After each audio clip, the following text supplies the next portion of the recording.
In this particular lecture, we are going to learn a little bit of visualization and plotting using KNIME.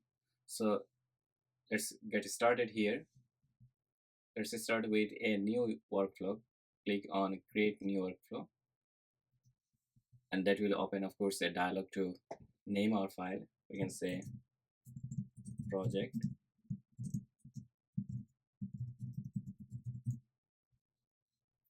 Let's create the project. Now, of course, we are going to have a blank canvas like earlier. We can start with reading our data like always.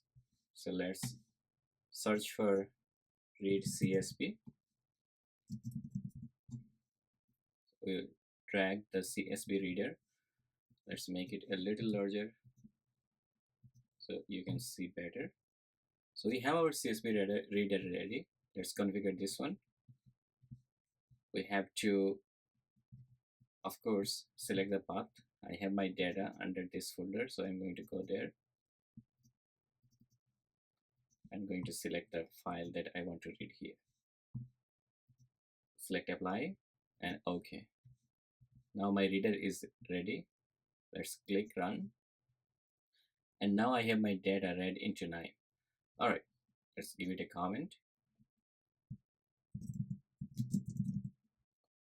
We are going to plot or make a couple of types of plots. Let's start with an scatter plot. Now, scatter plot, I hope you understand that we develop a scatter plot when we have two continuous variables. For example, let's say you want to visualize demand versus sale, something like that. So you have one continuous variable and another continuous variable, and you want to understand the relationship between these two continuous variables.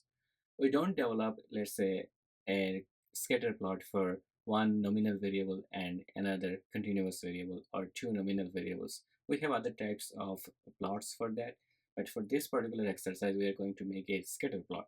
So we will select two continuous variables, of course. But before going there, let's bring our scatter plot maker here, the node that we are going to use. Let's go to KNIME and say scatter plot. You can do it here, or I'm going to show you also under node, so you can search for scatter plot, and that's also going to show you the same node that you can basically bring here. All right, so we have scatter plot. Let's bring it here. Connect our two nodes using the line. Let's configure this one, and for configuring this one we actually don't have to go to options. When we select this one, it automatically populates these options for us. All right, what is our horizontal dimension? Let's see if we can understand the relationship between the number of reviews that an Airbnb host receives versus the price that they select. Or let's say the opposite, the price that they select for their rental, does it have any relationship with the number of reviews that they receive? So our horizontal dimension is going to be our price, of course, nightly price, and the vertical one is the number of reviews. So number of reviews here. This is an important option, color dimension, that is available, but if you click now, you don't have anything to select. We will see how to use this one a little later. All right, max rows, you can select this one. So let's go with 5,000. So this is the maximum number of rows that your KNIME is going to consider to make the plot. Basically, you can rename your plot as something, of course, relevant and in something meaningful. Price versus number of reviews. Now this axis limit is also an important one. Let's not select this one, and let's go with all default values here. Linear axis for both horizontal and vertical. Point size is 5. This is the size of your dots that are going to be plotted. Let's continue with the default values. Rest of the things, let's just keep it there, apply and execute, and now you will see that the plot has been plotted here. So this is not very interesting, to be honest, because most of the data points are clustered around a single point, or maybe one or two points here, that does not really give us any meaningful information. So what we're going to do, because see, there are a couple of really large values for our price, and for example, see here, one has a price, nightly price, that is greater than almost 1800. That means it can be a really expensive one, maybe a mansion or something like that, or maybe an island, or it can be just an incorrect information, right? So what we can do, we can limit our access and see if it gives us a better representation of our data. To do that, you can go over here and simply go to access limits. This will be your horizontal one, and vertical one is also available. So let's go for custom horizontal access level, access limit here, and then select for horizontal one 100, let's say, because this is the most common one, or maybe 150. Usually people post their rentals for 100 to $150. Most of them, maybe 70% of them. And vertical max is, let's say, 50. Maximum number of reviews that we simply want to understand the relationship. So you can select the number as you want. Horizontal access level, yes, we want our access level to be price, and I can even put a dollar sign to indicate that this is in US dollar. Axis scale in linear, let's just keep it like this. Vertical axis scale is also linear. Custom vertical axis level, we can say, and reviews. And point size, these are very tiny points, so maybe I can say 10. 10 will be too big, maybe 7, 5. And now add a reference line. This option is also available. This is if you want to, let's say, draw a horizontal line as a reference line. Let's just, as I said, because this is our vertical is reviews, let's say, let's take the middle point 25. All right, and you can make it dashed, you can make it dotted, you can make it solid, so it's up to you. Let's continue with the dashed one. Line width is, let's make it 2, and it's blue. All right, these things are okay. Let's just go and apply, and now you can see our plot.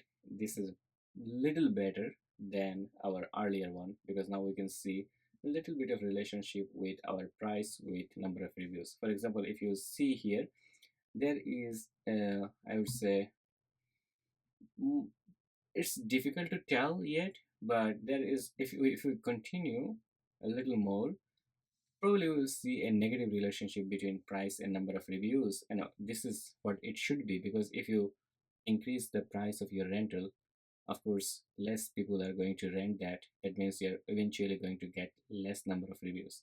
Now this might be an issue here. It can be because the price is 89, number of reviews is 1. Lots of rentals can be, that belong to this particular number. I don't know. So this is what it is from our data. All right, so let's now do a little more here. For you remember the option color dimension that we saw before? It was not available. So let's use this one. And to use this one, what we have to do is we have to bring a color node here. All right, so let's get rid of this connection, and let's search for, go to nodes, let's search for color, and let's bring a color manager right here. All right, so this color manager is going to give us an option to control the color of our plot. Let's connect this and also this. All right, let's configure this one. See here, if you click and configure, then you can basically select which variable you want to use for coloring. So we have a really good one, a good representative column here, superhost as. I hope you remember that has only 2 categories. Either a person is a superhost or not superhost. All right, so you see these 2 categories here. Click apply, click OK.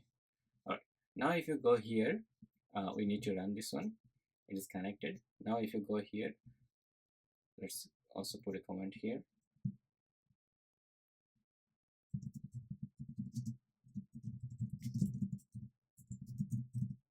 and let's drag it a little.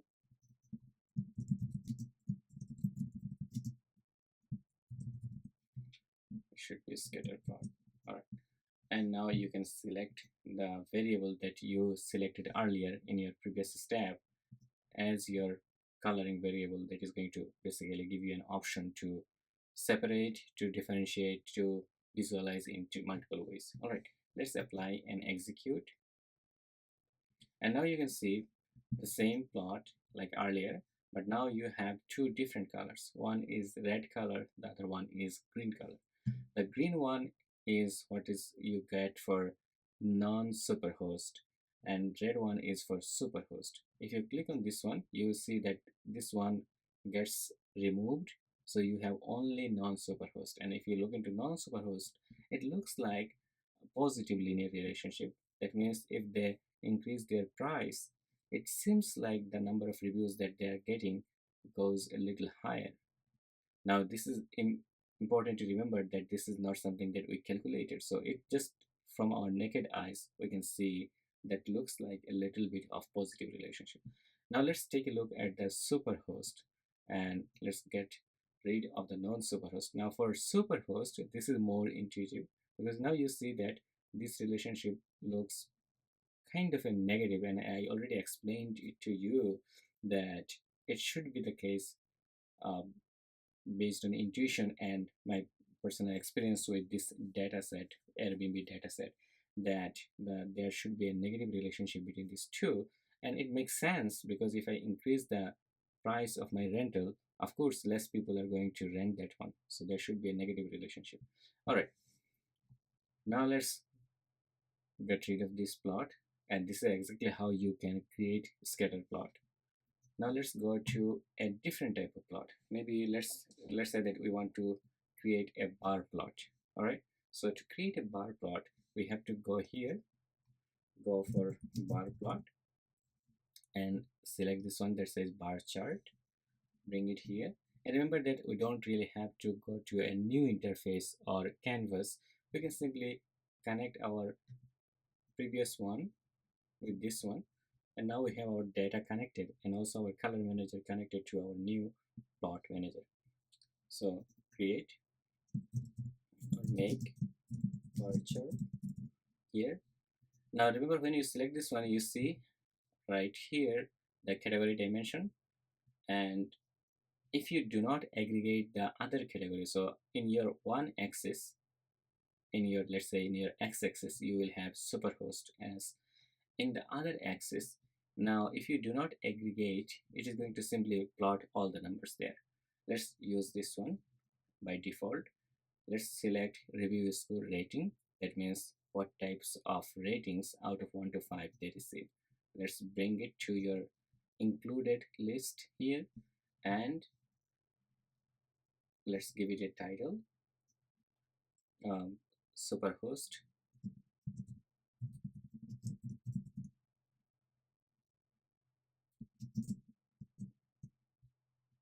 I can say rating by superhost.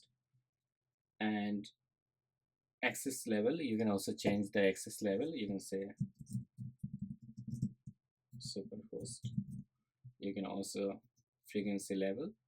This is our ratings, and access limit is automatic, orientation is vertical, average or arrange bars as groups.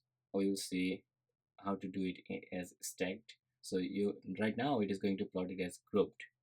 Frequency dimensions, and the rest of the things are just leave it as default. Let's apply and execute. All right, now you can see that for superhost and non-superhost, different types of ratings. Now of course the ratings are, if you individually plot from 1 to 5, this is how it is going to look like. All right, we don't want that. So to change this one, let's say that you want to simply see the total or the average of ratings and compare these two between these two categories. So what you can do here, you can go here and select occurrence count. Let's see this one, and now you can see the total number of, or the total for ratings that superhost received versus the total ratings that non-superhost received. Or you can go for sum and apply and execute, and now also the sum of the ratings that superhost received versus non-superhost received. But none of those are really meaningful to me, because if your uh, number of superhosts are, let's say, higher in the data, then of course the total is going to be higher for that category. So the meaningful one will be using this average, and your average is going to show you on average how the difference. So see that before the difference was quite high between these two categories, but now the difference is not that high. But still, superhost is higher than non-superhost. You see a small difference here. You can make this plot even bigger by clicking here. So see that superhost is little higher than non-superhost. It will be even more interesting if we plot the numbers, correct? If we plot the numbers right here to see what the numbers are for a better comparison. So if we go here again and go all the way down here, that says show bar values, select this one and apply, and it should show us the numbers also here. Let's get rid of this one, and now you can see these two numbers right there.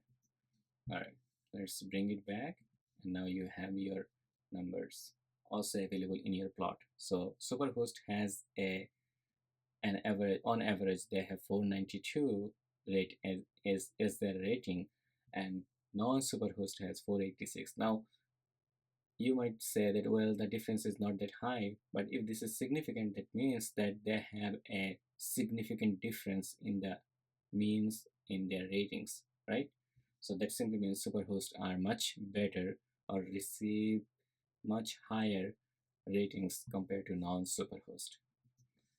All right, so this is how again you can make bar plots, all right, or bar chart. We also showed how to make a scatter plot.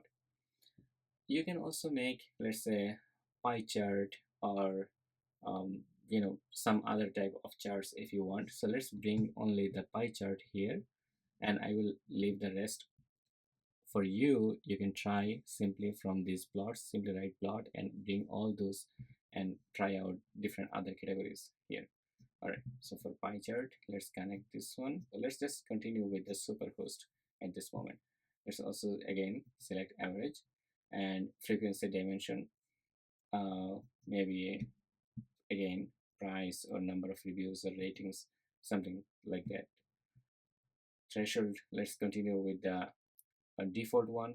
Plot is pie chart. You can rename this one.